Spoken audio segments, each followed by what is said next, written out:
आज की खबर में हम लोग बात करेंगे इंडियन एयरफोर्स 40 और राफेल खरीद सकती है। इसके अलावा बात करेंगे Mi-17 हेलीकॉप्टर्स के लिए अब भारतीय कंपनियों के ब्लेड लिए जाएंगे और उसके लिए इंडियन एयरफोर्स प्रयास कर रही है। इसके अलावा बात करेंगे S-400 का कमाल फिर से देखने को मिला है। यूक्रेनियन F-16 को मारकर गिरा दिया गया है।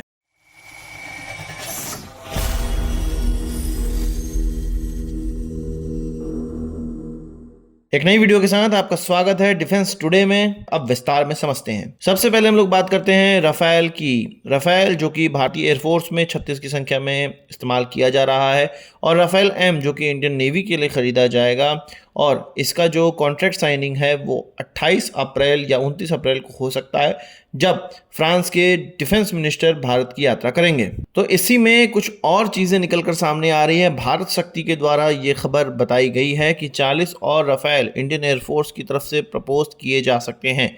ये जो एडिशनल 40 एयरक्राफ्ट हैं वो गवर्नमेंट टू गवर्नमेंट डील के माध्यम से खरीदे जाएंगे, जिस तरह से 36 एयरक्राफ्ट खरीदे गए थे। यही नहीं, फ्रांस के जो ऑफिशियल्स की भारत यात्रा हुई थी या बीच में जो भारत यात्रा हो रही है, फ्रांस के ऑफिशियल्स से हम लोग अपने नए हेलीकॉप्टर इंजन जो प्रोग्राम है उस पर जो बातचीत कर रहे हैं, उसमें साथ ही साथ इस राफेल की खरीद की बात भी की गई है। और यह माना जा रहा है कि जब फ्रांस के डिफेंस मिनिस्टर की भारत यात्रा होगी और राफेल एम की कॉन्ट्रैक्ट साइनिंग होगी, वहां पर इस मसौदे को आगे बढ़ाया जा सकता है और इस पे कोई ठोस निर्णय आ सकता है।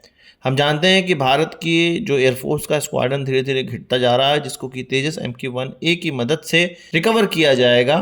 पर HAL की जो स्पीड है प्रोडक्शन की वो बहुत ज़्यादा नहीं है। साथ ही साथ तेजस के अलावा हमें ऐसे मल्टीरोल एयरक्राफ्ट की भी आवश्यकता है जो कि न्यूक्लियर अटैक कर सके हमारे दुश्मनों पे, और 5वीं पीढ़ी का नहीं तो 5वीं पीढ़ी से थोड़ा सा कम का ही एयरक्राफ्ट हो, पर बेहतरीन एयरक्राफ्ट हो, और जो कि राफेल है। साथ ही इंडियन नेवी की तरफ से इसको 26 या 27 की संख्या में तो खरीदा गया ही है, 36 की संख्या में इंडियन एयरफोर्स की तरफ से भी खरीदा गया है।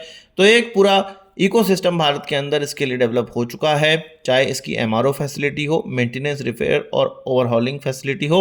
और 40 एयरक्राफ्ट अगर हम और खरीद लेते हैं, कुछ ये लगभग 90 से 100 एयरक्राफ्ट हो जाते हैं, तो हमारे यहाँ इसका एक अच्छा इकोसिस्टम तैयार हो जाएगा और इसके रखरखाव में भी कोई बाधा नहीं आएगी, स्पेयर पार्ट की भी कोई दिक्कत नहीं होगी। इसीलिए इंडियन एयरफोर्स की तरफ से अब इस मसौदे को आगे बढ़ाया जा रहा है और 40 एयरक्राफ्ट राफेल के हम भविष्य में आते हुए जरूर देखेंगे। आपका इस पर क्या कहना है कमेंट बॉक्स में बताइएगा। अब बात कर लेते हैं Mi-17 हेलीकॉप्टर्स की, जो कि 200 की संख्या में हम लोग इस्तेमाल करते हैं, इंडियन एयरफोर्स इस्तेमाल करती है। और ये कई बार ट्रांसपोर्ट एयरक्राफ्ट की तरह डिजास्टर रिलीफ के लिए या कॉम्बैट सपोर्ट के लिए भारतीय सेनाओं में इस्तेमाल किया जाता है। इसका एक महत्वपूर्ण पार्ट है इसका मेन रोटर ब्लेड, जो कि एक टोटल टेक्निकल लाइफ से बधा हुआ है। मतलब इसकी एक टेक्निकल लाइफ होती है जो कि 2000 फ्लाइट आवर्स से लेके 3000 फ्लाइट आवर्स के बीच में होती है। ये डिपेंड करता है कि किस एटमॉस्फेयर पे हेलीकॉप्टर उड़ रहा है।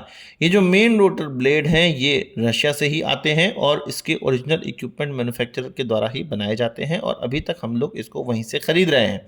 हमारे यहाँ 200 की संख्या में इस हेलीकॉप्टर का इस्तेमाल तो किया जाता है और इनमें लगते हैं 5 ब्लेड। मतलब एक समय में अगर हम सभी हेलीकॉप्टर के लिए स्पेयर पार्ट की बात करें, ब्लेड्स की बात करें, तो 1000 ब्लेड हमारे पास होने चाहिए इन सभी हेलीकॉप्टर को चलाए रखने के लिए। हालांकि 200-300 की संख्या में भी होंगे तो एक साथ ये सारे ब्लेड ब्रेकडाउन नहीं होते, पर फिर भी अगर युद्ध का सिनारियो हो और हमारे हेलीकॉप्टर का एक्सटेंसिव इस्तेमाल हो रहा हो तो कुछ हज़ार की संख्या में तो ये हमारे पास होने ही चाहिए। और हर बार जब ये 2000 से लेके 3000 फ्लाइट आवर कंप्लीट करता है तो इसकी ज़रूरत होती है कि इसकी ब्लेड चेंज किए जाए, नहीं तो ओरिजिनल इक्विपमेंट मैन्युफैक्चरर इसको सेफ घोषित नहीं करता है और इसकी सेफ्टी परफॉर्मेंस की कोई जिम्मेदारी नहीं लेता है।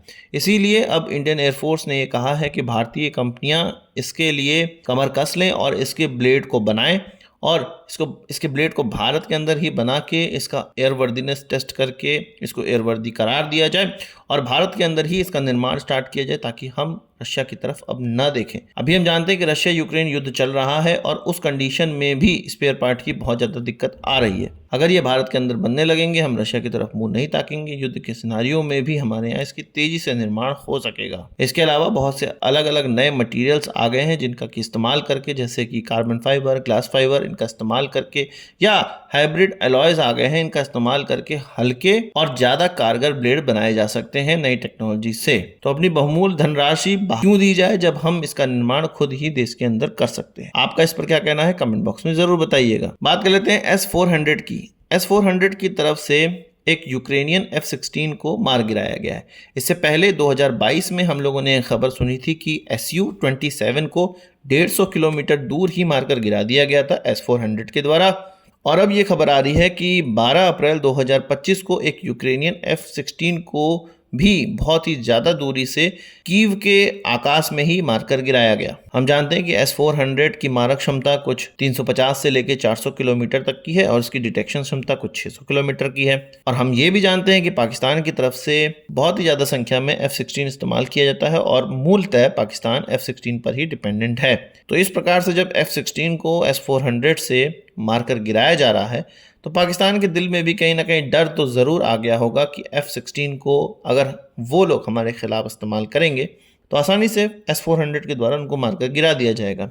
ये चीज़ बताती है पाकिस्तान को कि उनको अपने कुछ नए पैतरों में चेंज करना पड़ेगा और F-16 का थोड़ा कम ही इस्तेमाल करना पड़ेगा या हमारे S-400 का पहले इलाज करना पड़ेगा, तभी जाके वो कोई आक्रमण कर सकते हैं। साथ ही साथ चीन को भी ये पता चल रहा होगा कि S-400 कितना ज़्यादा इंपॉर्टेंट है।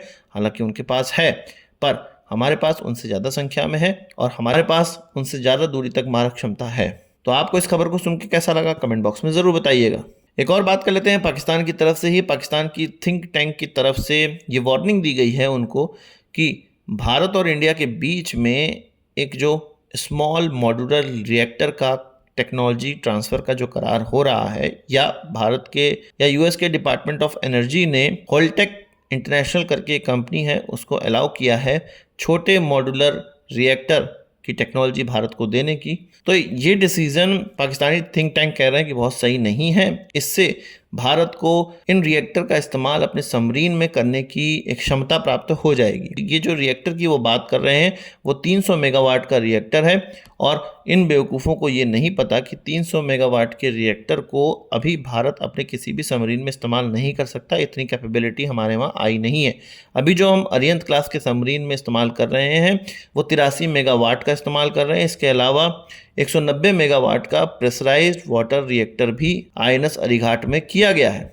ये जो टेक्नोलॉजी ट्रांसफ़र की बात करी जा रही है वो अमेरिका के द्वारा भारत को सिविल न्यूक्लियर प्रोग्राम के लिए किया जा रहा है ताकि भारत इस प्रकार के कई न्यूक्लियर रिएक्टर भारत के अंदर बनाए और जिसका फायदा अमेरिका को प्राप्त हो। पर पाकिस्तान इसको दूसरे नजरिए से देख रहा है या दूसरे नजरिए से प्रोजेक्ट करना चाह रहा है। वो ये भी चाह रहा होगा कि चीन को डराए और चीन से न्यूक्लियर पावर सबमरीन की टेक्नोलॉजी ले, एटलीस्ट न्यूक्लियर पावर सबमरीन ले ले। तो आपको इस पर क्या कहना है कमेंट बॉक्स में जरूर बताइएगा। आज के इस वीडियो के लिए बस इतना ही। आशा करता हूँ कि वीडियो पसंद आया होगा।